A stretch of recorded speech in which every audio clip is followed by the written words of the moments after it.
చెప్పండన్నా, ఎందుకోసం భారీ ఎత్తున తెలంగాణ భవన్‌కి వచ్చారు? కలిసి కేసీఆర్‌ని కలవడానికి అవకాశం ఎందుకొచ్చింది? మిర్రర్ టీవీ యాజమాన్యానికి నమస్కారం. నా పేరు కోగిల మహేష్. నేను రాష్ట్ర దళిత బంధు సాధన సమితి అధ్యక్షుడను.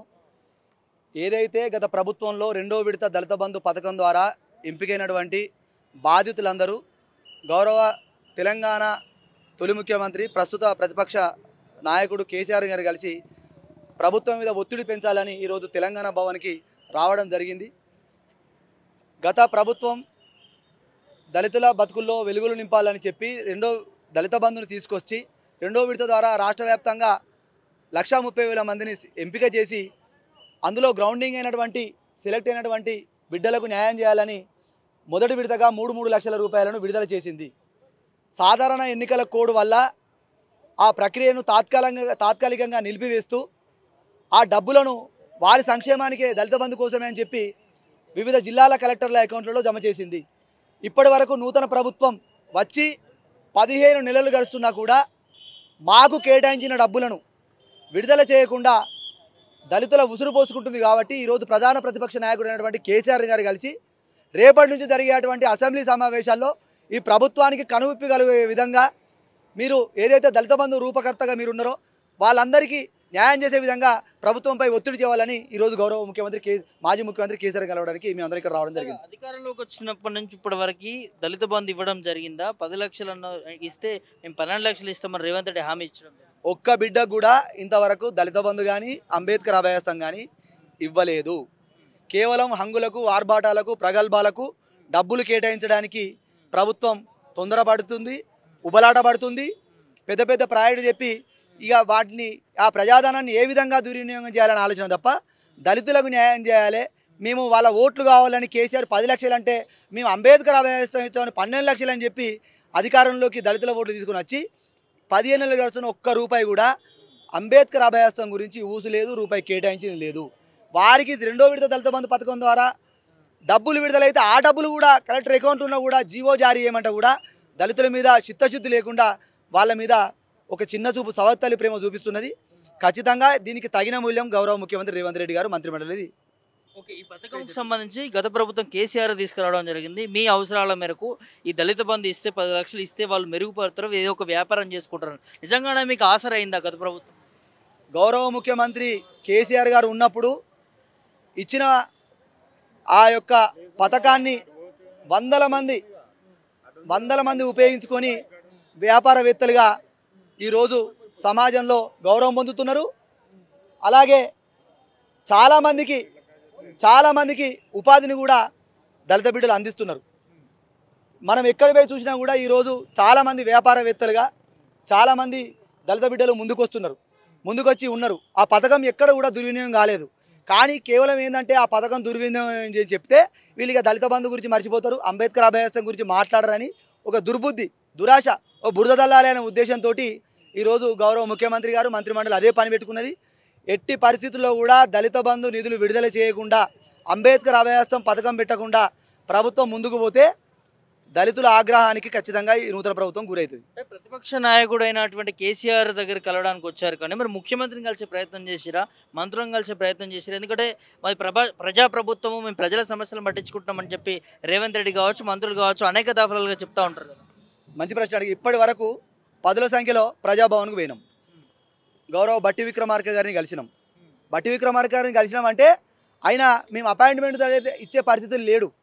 మేమే ఆయన కాన్వాయ్కి అడ్డం పోయి అయ్యా మేము కూడా ఎవరమో వెలేసిన వాళ్ళం కాదు, దళిత బిడ్డలమే, మేము వచ్చింది ఈ పర్పస్లో దళిత బంధు డబ్బులు విడుదల చేస్తలేరు, మీరే ఆర్థిక శాఖ మంత్రిగా ఉన్నారు, మీరు కూడా పట్టించుకోకుండా మాకు ఎందుకు అని చెప్తే ఖచ్చితంగా చేస్తాం, ముఖ్యమంత్రితో మాట్లాడతాం.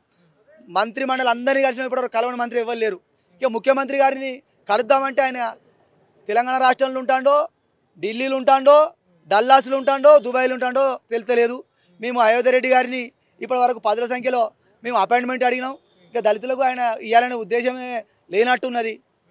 ఆయన దళితులు అంటే ఇక ఆయనకు చిన్న చూపు ఉన్నది అనేది ఉద్దేశం మాకు అర్థమవుతుంది. ఎందుకంటే ఆయన పెడతాన్నటువంటి 12 లక్షల పథకం లేదు, ఆయన ఇస్తాన్న దళిత బంధు లేదు, ఆయన మా బాధ చెప్దామంటే ఇనే పరిస్థితిలో కూడా లేడు. మీ సామాజిక వర్గం చెందినటువంటి నాయకులే ముఖ్య పాత్రలో పోస్ట్లో ఉన్నారు కాంగ్రెస్లో. మరి ఎందుకు మీ గురించి ఆలోచించారు? అదే మా దురదృష్టం. మా వాళ్ళు ఉన్నారని మేము అడగడానికి పోతే మమ్మల్ని కలవడానికి కూడా ఇష్టపడతలేరు. వాళ్ళు అగ్రవర్ణాలకు వారిని కలవడానికి, వ్యాపారవేత్తలను కలవడానికి కమిషన్లు తీసుకున్నట్లు బిజీగా ఉన్నారు. అందుకే కలవలేకపోతున్నారు. మేము దళిత బిడ్డలం, మేము పేద బిడ్డలం, మేము కమిషన్లు ఇచ్చుకోలేం కాబట్టి రూపాయి అడగడానికి వస్తున్నాం. అడగడానికంటే మాకు అడగడానికి వచ్చినా కూడా వాళ్ళు వినే పరిస్థితులు లేరు. ఇక అపాయింట్మెంట్ అంటే అపాయింట్మెంట్ ఇవ్వడానికి కూడా వాళ్ళకి ఇష్టం లేదు. ప్రజాభవన్ ఓపెన్ చేసి పెట్టిల్లు కదా, ప్రజాభవన్ కాడ ఇప్పటికి 10 సంఖ్యలో పోయినాం. మేము అపాయింట్మెంట్ అడిగి ఇవ్వకుండా కూడా పోయినాం. అక్కడ ఉప ముఖ్యమంత్రి బట్టి విక్రమార్క గారికి కలిసే టైం లేదు. లోపల ఉన్న బయట ఉన్నటువంటి మా గిరిజన బిడ్డ సీతక్క కూడా కలిసేటువంటి ఉద్దేశం లేదు. కలవకుండా అక్కడికి పోతాను.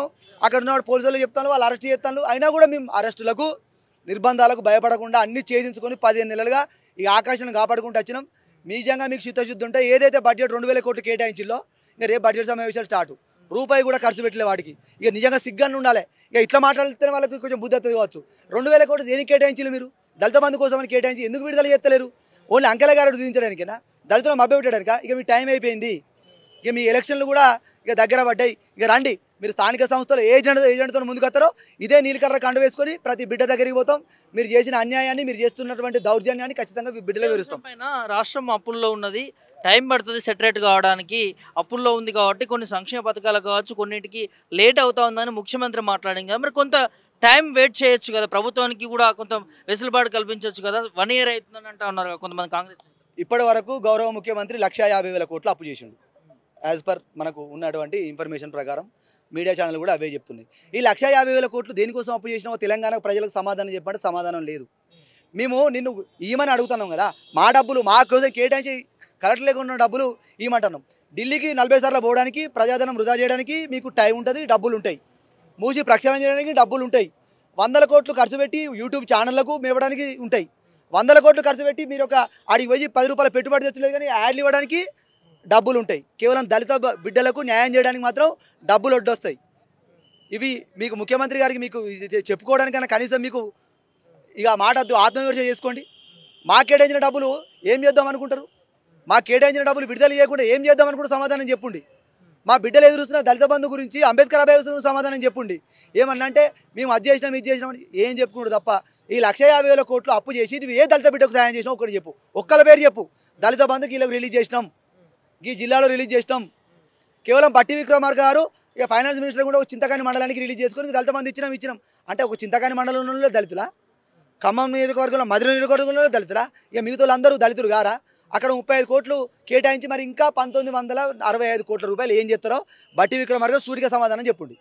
సో ఇంకోవైపు ఎస్సీ వర్గీకరణ చేస్తూ ఉన్నాము, దళితులు అంటే మాకు ప్రేమ ఉన్నది, నేను ఒక మాదిగ బిడ్డ అన్నట్టు కూడా మరి రేవంత్ రెడ్డి కూడా అనేక దాఫలాలుగా మాట్లాడింది. ఏం చెప్తారు మీరు? ఏది చేసినా కూడా రేవంత్ రెడ్డి గారు చెప్పేది దళిత బిడ్డలు కానీ ఎవరు నమ్మడానికి సిద్ధంగా లేరు. అది నోటితోని మాట్లాడి నొసలతో ఎక్కిరించేటువంటి బుద్ధి రేవంత్ రెడ్డి గారికి ఉన్నదని అర్థమవుతుంది. అయినా మా దామాష ప్రకారం ఇంతకుముందు 17% రిజర్వేషన్ ఉంటే 20% కంటే మేము ఇప్పటికే మించిపోయినాం. అది ఇవ్వకుండా ఈరోజు దళితుల మధ్యలో చిచ్చు పెట్టాలని చెప్పి ఒక ప్రయత్నాన్ని చేస్తున్నారు. ఇది కూడా దళిత సామాజిక వర్గాలు కనబడుతున్నాయి. ఇక్కడ వర్గీకరణ విషయంలో మాలలకు, మాదిగలకు అందరికీ చిచ్చు పెట్టాలని ప్రయత్నం చేస్తారు. మేము ఎప్పుడు కూడా విచ్ఛిన్నం కాము. ఎందుకంటే మా రిజర్వేషన్ ఫలాలు అనేవి ఎవరు ఉపయోగించుకుంటారో బాగుపడరు మా బిడ్డలందరికీ ఐడియా ఉన్నది. నువ్వు మధ్యలో వచ్చి ఏదో చేద్దామంటే మీకు అది కాదు. నిజంగా నీకు చిత్తశుద్ధి ఉంటే వర్గీకరణ చేసి మా రిజర్వేషన్ ఇంకా పెంచు. అంతమంది మేము ఖచ్చితంగా ఉన్నాం. ఇప్పటికే 60 లక్షల మందిని దాటినాం. ఆ రిజర్వేషన్లు పెంచి అందరికీ సమానంగా పంచమంటే సాధ కాదు. రోజు ప్రకటన చెప్తావు, చట్టం తీసుకొస్తానని చెప్తావు, ఒక ముచ్చట చెప్పి వాళ్ళకి వీళ్ళ మించి రెచ్చగొట్టే మాటలు తప్ప నువ్వు చేసేది ఏం లేదు. దయచేసి మా ఉపకులాల మధ్యలో చిచ్చు పెట్టాలని చెప్తే నిజంగా నువ్వు అగ్నికి ఆహుతైపోతావు. ఫైనల్గా కేసీఆర్ని కలవడానికి దాదాపు మీ దళిత నాయకులు 200 మంది వరకు వచ్చారు. సో చాలామంది ప్రభుత్వం నుంచి పనులు కాక ప్రభుత్వం మీద విరక్తి పోయి ప్రతిపక్షం దగ్గరకు వస్తూ ఉన్నారు. ఏం చెప్తారండి? ఏదైతే ప్రభుత్వం ఫెయిల్యూర్ అయింది కాబట్టే, ప్రభుత్వం ప్రజలను పట్టించుకుంటలేదు కాబట్టే, ప్రభుత్వం ప్రజల సమస్యలు వింటలేదు కాబట్టే ఈరోజు ప్రధాన ప్రతిపక్షం అనేటువంటి బీఆర్ఎస్ నాయకుల దగ్గరికి, ప్రతిపక్ష నాయకుల దగ్గరికి వస్తున్నారు. ఇది వాళ్ళ సక్సెస్ ఎంత ఉన్నదో మీ ఫెయిల్యూర్ కూడా అంత స్పష్టంగా ఉన్నది. ఎవరికి కూడా కలవడానికి మీరు టైం ఇస్తలేరు. రైతులు వస్తే రైతులను ముందస్తు అరెస్ట్ చేస్తాను, నిరుద్యోగ బిడ్డలు ధర్నాలు చేస్తే వాళ్ళని కుక్కలను కొట్టినట్టు కొడతాను, ఇందిరా పార్క్ కాడ పర్మిషన్లు ఇచ్చి పర్మిషన్ క్యాన్సిల్ చేస్తున్నారు, ఉద్యోగులను వాళ్ళను 317 లేకుంటే వాళ్ళను ఆగం పెట్టుకున్నారు, పెన్షన్లు కావాలని వాళ్ళని మొత్తుకుంటే వాళ్ళను ఇబ్బంది పెడుతున్నారు. మీరు ఇబ్బంది పెట్టిన ఏ వర్గం లేదు. సకల వర్గాలు రేపు ఏకంగా కాబోతున్నాయి. ఖచ్చితంగా కాంగ్రెస్ పార్టీ ప్రభుత్వానికి బుద్ధి చెప్తాయి.